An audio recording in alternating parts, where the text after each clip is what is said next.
Hello everyone, I'm Carrie Scott here at the New Jersey State Museum. Welcome to Small Explorers. Small Explorers, today I am here in our Natural History Hall, Written in the Rocks, Fossil Tales of New Jersey, to talk about an amazing animal that's been living here on Earth for millions of years. Today we're going to tell some tales about turtles. So for today's sign language sign, we are going to make the sign for turtle. And the sign is actually inspired by the turtle's shell. Now this is another two-handed sign. So get your two hands out. You're going to take your dominant hand, the hand that you write or draw with, and you're going to make a fist. And you're going to put your thumb flat on top of your fist. Then you're going to take your other hand and put it right over top. This is the turtle shell. And then you wiggle your thumb, and that is our turtle's head. Turtle. Turtle. I'm going to slow it down one more time. Turtle.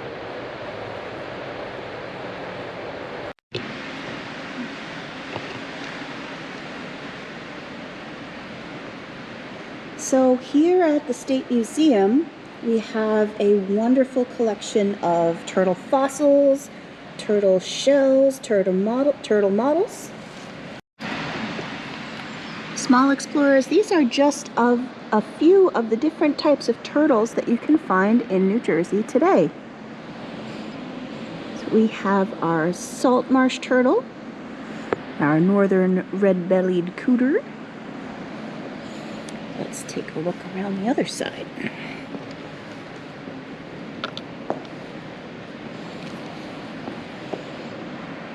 We have a wood turtle, a spotted turtle. See the spots on his shell? An eastern mud turtle, and an eastern box turtle. Small Explorers, turtles as we would recognize them today evolved about 215 million years ago. That means they lived alongside the dinosaurs. And since they evolved their outer shell, they haven't really changed much. Let's take a look at a special fossil here that shows just how similar they are to the turtles that live in New Jersey today. Small Explorers, let's take a look at this fossilized turtle. He's from 67 million years ago. So he was alive at the same time as the dinosaurs. He looks a lot like some of the big tortoises of today. There are his foot bones. See his toes there? We can see this whole big outer shell. And if I come around on this other side, we can see there's his neck bones and there's his head. Might be able to see a little better. Oh, look in the mirror. You can see the underside of his head and neck in the mirror. What is he doing? He's got his head and his neck tucked up inside of his shell. Turtles still do that today. If you were a turtle, why would you hide in your shell? Do you think they're playing hide and seek? Maybe not. Turtles hide in their shells when they're scared or when they feel threatened and want to protect themselves.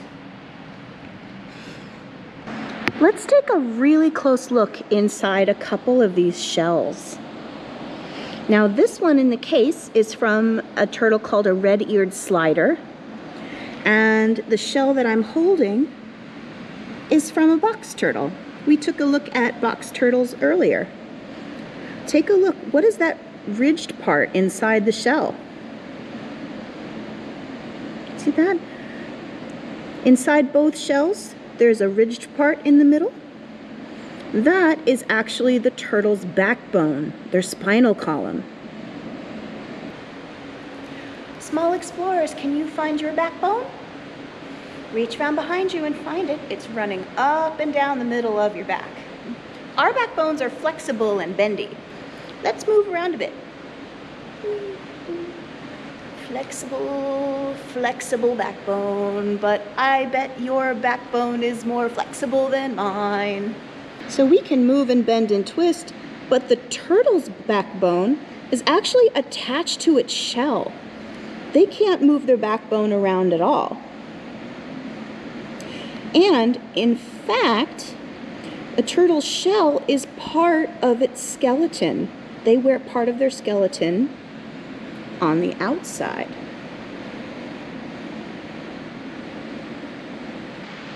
Now this fossil is from a giant sea turtle.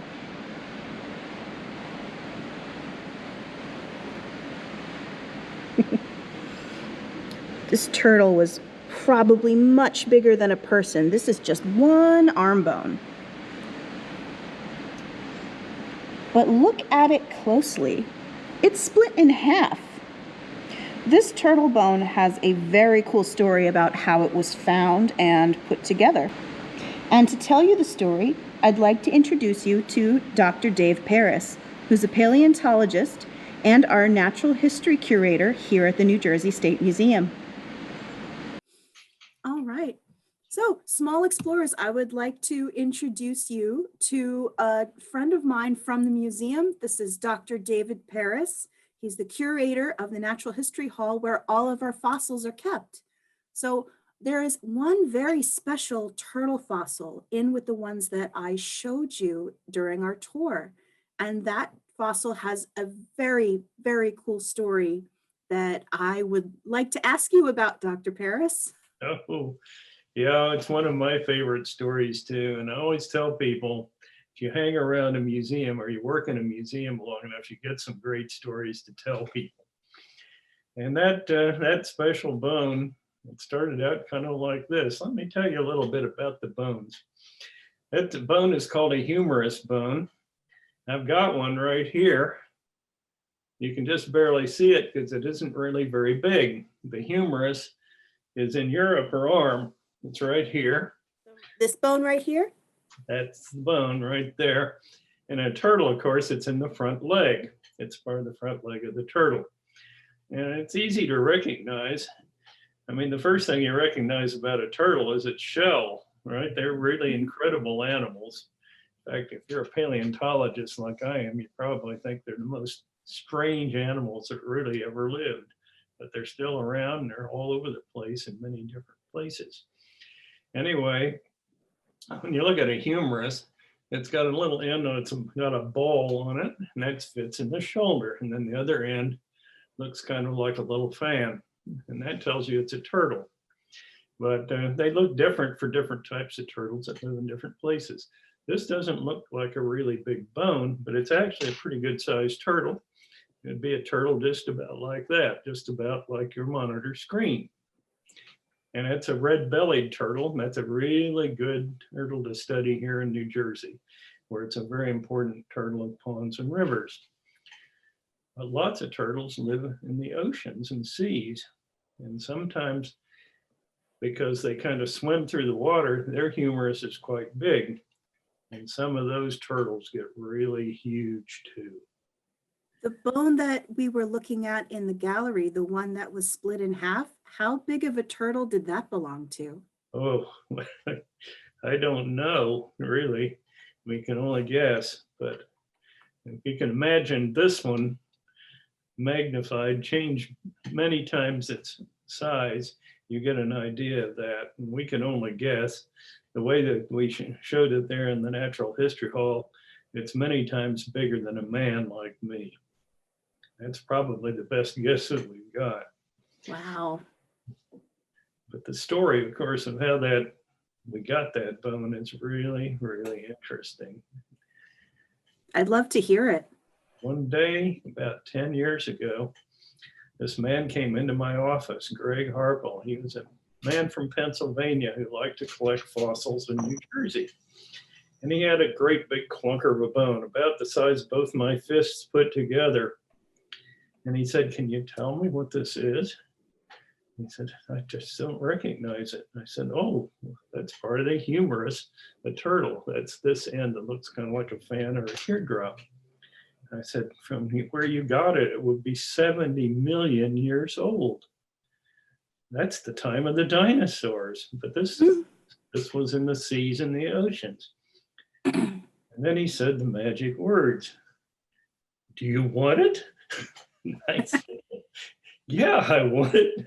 It's a fossil. I'm the New Jersey State Museum worker, and it's a New Jersey fossil. He said, well, I'm going to give it to you. I'll donate it, and I'll sign the papers. And we did that. And he left very happy because he'd done something very nice for us. But then I started studying it, and things got really interesting after that. It started to look familiar. It started to remind me of something I'd seen before. And so I said to one of the other men in the office, one of the other curators, said, take that down to Philadelphia. And there at the Academy of Natural Sciences of Philadelphia, see if it fits onto the end of this other bone that I can remember from many years ago, because I had studied it. And they all started laughing because I think they thought that was the dumbest thing I had ever said in my whole life. But a few weeks later, he actually did it. He took it down to Philadelphia, and the phone rang in my pocket. And he's yelling into it, I don't believe it. I don't believe it. It fits. It fits that other bone.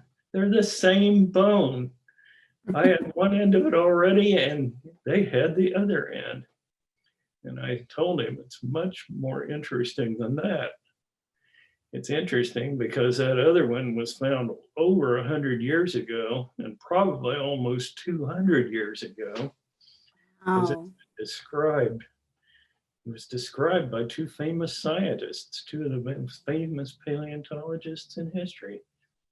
I said, guess what? You're going to get your name right beside theirs because you got the other end of that same bone. That's really cool. Were they found in about the same place, 100 years apart? They must have been, but we actually don't know where exactly the first one was found. But they fit like a puzzle piece. They fit like they broke yesterday. And they must have been reburied real quickly. And that must have taken place very fast. Otherwise, they'd have crumbled. And so they probably were originally found in almost exactly the same place, just a little ways apart. It was in a stream bank, so it just took 150 to 200 years for the stream bank to wash out farther and give us the second one. But just think what the chances of that happening were. Yeah, that's really cool. Just think, what were the chances of finding the first one? And then what were the chances of finding the second one? Well, And how long ago did you study the first piece of the bone at the Academy of Natural Sciences? I'd seen it about 25 years before that. So, but it was easy to recognize because it's a gigantic turtle. It is so big, it's almost unimaginable. And I can't tell you exactly how big, but I can tell you it may very well have been one of the biggest turtles that ever lived on Earth. Wow. And we can tell that from the size of one bone. Just in the size. Some sea turtles nowadays get very, very big too. So it's anything close to that bone? Nothing. Nothing anywhere near as close. No turtle. What's the biggest turtle on Earth now? What species? Biggest turtle now is called the leatherback turtle, and it's a turtle of the oceans also, and it's very large. They found several of them that weighed more than a ton, so they're very big turtles. But this one was probably far larger than that. Oh. We've been, in one of our previous videos, we looked at crocodiles, New Jersey, from around the same time. And I wonder why creatures back then were so much bigger, especially the reptiles. Well, sometimes it just seems that way because it's easier to find the bigger bones. That's a good point. And turtles and crocodiles, they have a lot of bones. So they have a really good chance of being found as fossils. And that's one reason that we know so much about them.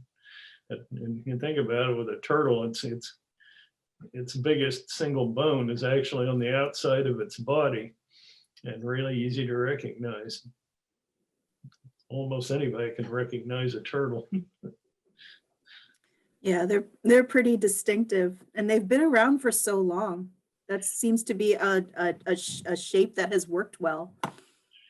The earliest ones that we know of are about 200 million years old, and they just look like turtles. They aren't very much different from what they are today. The earliest ones still have a few teeth, and no modern turtle has teeth at